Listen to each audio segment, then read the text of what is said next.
السلام علیکم ناظرین، میں ہوں سعید رسول رضوی۔ آپ دیکھ رہے ہیں پروگرام پیام قرآن۔ آج ہم آپ کی خدمت میں قرآن مجید فرقان حمید سورہ ہود آیت نمبر 8 کی تلاوت، ترجمہ اور مختصر تفسیر آپ کی خدمت میں عرض کریں گے۔ ناظرین، آپ جانتے ہیں کہ اس مختصر پروگرام کے ذریعے ہم قرآن مجید کے عام سادہ لفظوں میں تفسیر آپ لوگوں کی خدمت میں پیش کرنے کی کوشش کرتے ہیں۔ یقیناً یہ قرآن مجید جس کے بارے میں خداوند قدوس نے فرمایا، اس میں تمام خشک و تر کے بارے میں ارشاد ہوا ہے۔ یقیناً انسانوں کی ہدایت کے لیے کتاب مبین ہے۔ اس کتاب سے اگر تمسک اختیار کریں گے تو دنیا میں بھی کامیاب اور آخرت میں بھی کامیاب ہو جائیں گے۔ آئے ناظرین، سب سے پہلے ہم تلاوت کلام پاک سے اس پروگرام کا آغاز کرتے ہیں۔ اعوذ باللہ من الشیطان الرجیم،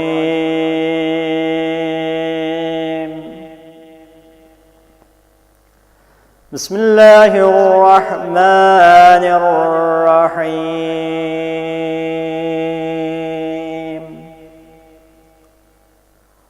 وَلَئِنْ أَخَّرْنَا عَنْهُمُ الْعَذَابَ إِلَى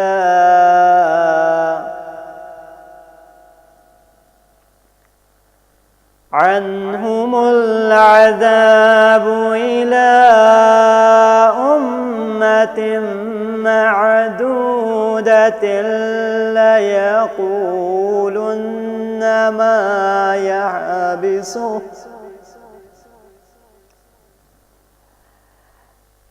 أَلَا يَوْمَ يَأْتِيهِمْ لَيْسَ مَصْرُوفًا عَنْهُمْ وَحَاقَ بِهِمْ مَا كَانُوا بِهِ يَسْتَهْزِئُونَ۔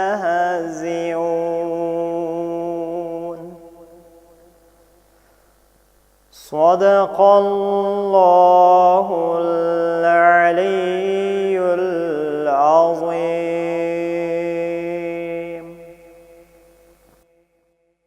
ترجمہ: اور اگر ہم ان سے ایک محدود مدت تک عذاب کو تاخیر میں ڈال دیں تو وہ مذاق اڑاتے ہوئے ضرور کہیں گے کہ کیا چیز ہماری عذاب کو روک رہی ہے۔ یاد رکھو کہ جب ہمارا قہر و عذاب ان کے پاس آ پہنچے گا تو اسے ان سے پلٹایا جا سکے گا، اور جس کا وہ مذاق اڑایا کرتے تھے وہ انہیں ہر طرف سے گھیر لے گا۔ ناظرین، اس آیت گرامی میں جو الفاظ استعمال ہوئے ہیں، سب سے پہلے ان کی طرف اشارہ کرتے ہیں۔ اس آیت گرامی میں امت معدودہ کا لفظ استعمال ہوا۔ امت ویسے تو عربی میں قوم کو، قبیلے کو یا گروہ کو کہا جاتا ہے، اس پر بولا جاتا ہے، یعنی ان تمام گروہوں کو امت کہا جاتا ہے جن کا ایک مشترکہ ہدف ہو۔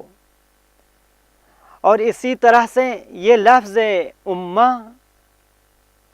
کئی معنوں میں زمانے پر بھی بولا جاتا ہے، اس کا اطلاق زمانے پر بھی ہوتا ہے۔ اور اس آیت گرامی میں امت معدودہ سے مراد ایک محدود اور مقررہ مدت ہے۔ بعض روایات کے مطابق یہ جو امت معدودہ سے مراد حضرت امام مہدی عجل اللہ تعالی فرجہ الشریف کے ظہور کا زمانہ ہے، یعنی اللہ تعالیٰ نے اس وقت تک اس امت سے عذاب کو اٹھا رکھا ہے۔ جیسے کہ ہم روایات میں دعاؤں میں پڑھتے ہیں، یبن الزہرا وبیمنہ رزق الورا وبوجودہ ثبتت الارض والسماء۔ اے فرزند زہرا، تمہارے وجود مقدس کی بابرکت سے یہ زمین و آسمان قائم ہے۔ زمین و آسمان سے نباتات وجود حضرت مہدی برحق علیہ السلام کی وجود مقدس کی برکت سے نباتات اگاتے ہیں۔ تو یہاں پر اس آیت میں امت معدودہ سے مراد بعض مفسرین کے مطابق امام زمان عجل اللہ تعالی فرجہ الشریف کے ظہور کا زمانہ ہے۔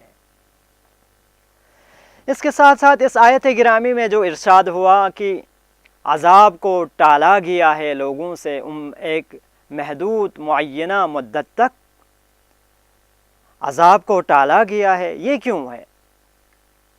اس بارے میں مفسرین فرماتے ہیں اس کے کئی مصلحتیں ہو سکتی ہیں۔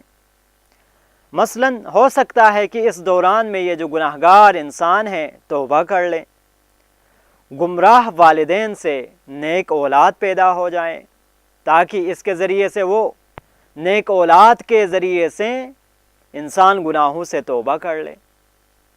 یہ بھی ہو سکتا ہے کہ نیک لوگوں کا وجود اور ان کی دعاؤں کی بدولت سے باقی جو گناہگار لوگوں سے عذاب ٹلا ہوا ہو۔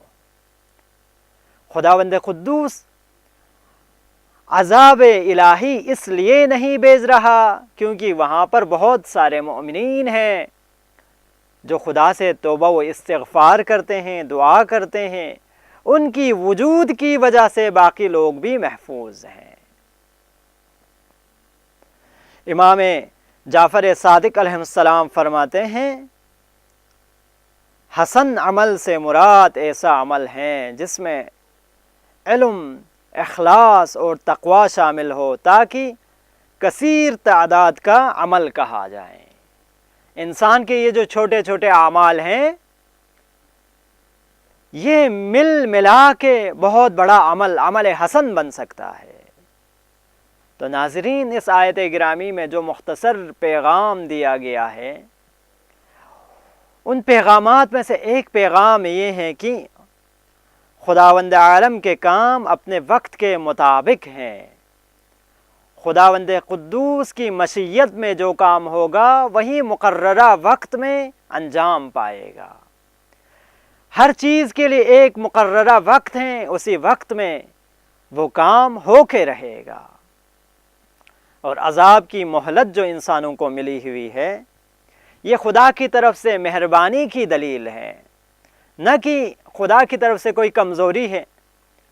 بالفرض خدا ہم پر عذاب ڈالیں تو شاید ہم ختم ہو جائیں تو خدا کے لیے کوئی مسئلہ پیش آئے، ایسی کوئی بات نہیں ہے، بلکہ خدا نے ہم سے عذاب کو ٹلا ہوا ہے، عذاب سے ہمیں محفوظ رکھا ہوا ہے، تو صرف اور صرف خدا کی مہربانی ہے۔